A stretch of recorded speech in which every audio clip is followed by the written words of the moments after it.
Thank you to everybody for being so involved with the baking. And I've had lots of requests for different bread. Linda Dunlop, this one's for you. Focaccia. I am obsessed with bread.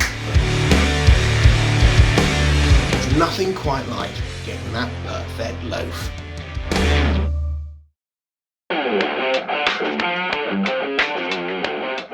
Now to make your focaccia, all you need is 400 grams of bread flour, 7 grams of easy bake yeast, 10 grams of salt, 200 ml of water, 125 ml of milk, and 2 tablespoons, that's large tablespoons of good quality olive oil. Carol Marriott has asked me, what do we do if we don't have bread flour? Well, there is something you can do. If you've got plain flour, find yourself some wheat gluten. You can buy this in health food shops, alternative food suppliers, or you can buy it online. It's actually quite easy to get hold of. Substitute 50 grams of your plain flour for 50 grams of wheat gluten, and boom, you've got something you can make a focaccia with. This also works for all other breads that you might want to make. Okay, to do this, it's very simple. Just whack your flour in your bowl.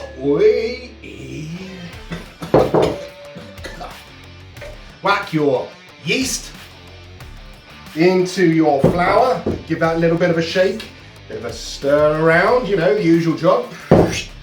Boom. Your salt into the bowl, make a little well in the dry ingredients, add your 2 tablespoons of olive oil, add your 200 ml of water, yeah, hot, cold, give that a little bit of a mix around with your fingers. It's gonna get a little bit gooey.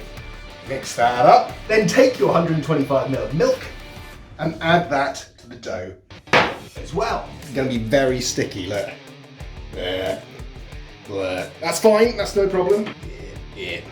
Now, Lisa Murray and Elizabeth Potts have both asked for recipes that don't involve kneading.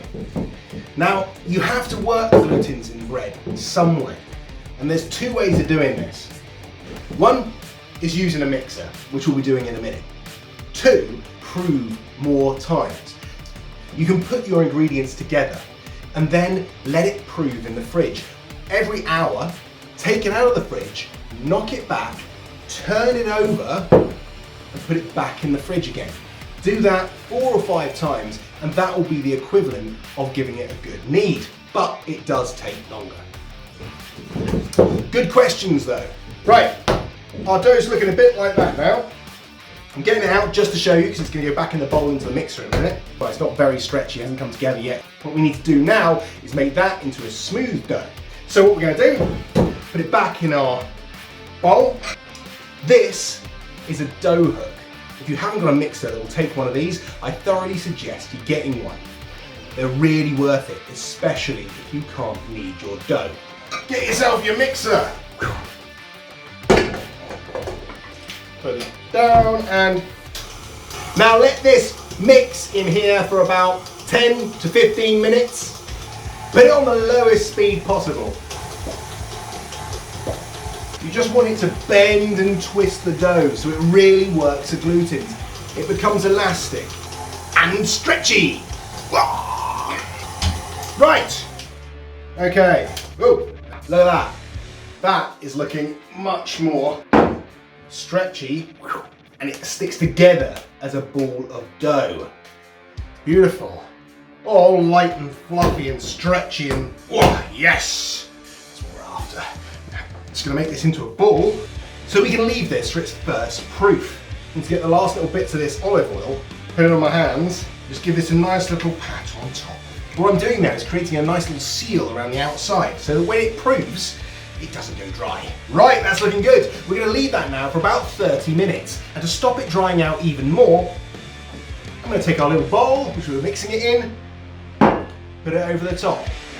Brilliant.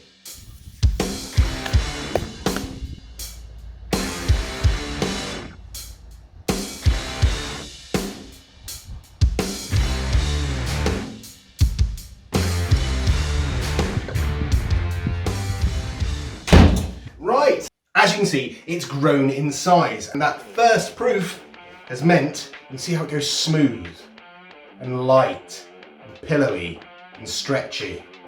Oh, it's a wonderful, wonderful thing. What we need to be doing now is making it into our focaccia shape. Now, the wonderful thing about focaccia is you can bake one of these and have it as an extra with one of your meals. Maybe with a spag bol or a lasagna or something like that. Oh, it's amazing. You dab up all those lovely Italian ingredients with the bread and oh, don't get me started, I'll be here all day. I'm just going to reform that into a ball shape, like so. Then I'm going to get myself a pan. The reason it's deep is I want it to be able to rise in there and give me some depth in my focaccia, because I love that squidgy, fluffy, cloud type focaccia. Rah, yummy. I'm going to take a drizzle of olive oil, I'm going to whack it in my pan. Get in there with my hands and give it a real good sort of scraping around the outside. Make sure you get into all of the little corners, yeah? This is semolina flour. It stops everything sticking. Right, now I want to get this all around the tray. So what I'm going to do is shake it. It will stick to that olive oil that I've just put in there. If there's some left, don't worry. Leave it in the bottom of the pan. Adds a nice little crunch to your focaccia as well. Take your dough. Try and make it the same thickness throughout. So make it into a sort of square shape. Boom, lovely. Now whack it in your pan. Now don't worry if it doesn't touch the sides totally, it's gonna prove again and fill in those gaps. So while that's proving, we're gonna create our topping for our focaccia. Beautiful, strong Italian flavors. Boom, they're gonna go zing and bring that focaccia to life. Now what you'll need for that is 4 garlic cloves, 100 grams of butter, and 4 good sprigs of rosemary. All we're gonna do is take our rosemary, get all the woody bits in there, there we go. Give them a good old chop. What that'll do is release those really lovely aromatic smells of rosemary. Oh, I can smell it already. It's lovely. Oh, yes, yes, yes. Whack that in a bowl. Take your garlic cloves.